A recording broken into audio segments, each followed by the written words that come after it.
అబ్బా పాప ఒక్కదాగే వెళ్తుంది. ఈ రోజు ఒక్కదాని ఎందుకు వెళ్తున్నావు? రా దిగబెట్టేస్తా. మీరెవరు నాకు తెలీదు, ఎందుకు పిలుస్తున్నారు? నేనెవరో నీకు తెలియదు నాన్న, కానీ మీ నాన్నగారు నాకు బెస్ట్ ఫ్రెండ్. నువ్వు నాకు తెలుసమ్మా, రా బండెక్కు. ఓ, మీరు మా నాన్నగారి బెస్ట్ ఫ్రెండా? సరే అంకుల్ పదండి. అంకుల్, ఇది మా ఇంటికి వెళ్ళే దారి కాదు కదా, మీరు ఎక్కడికి తీసుకెళ్తున్నారు? కామ్గుండు.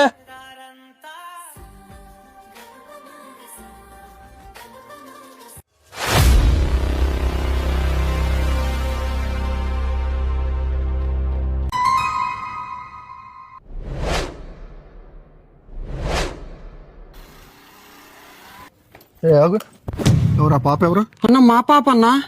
నీ పాప? కరెక్ట్ సమాధానం చెప్పు నువ్వు. మా పాపే అన్నా. కాదు అంకుల్, ఇతను అబద్ధం చెప్తున్నాడు.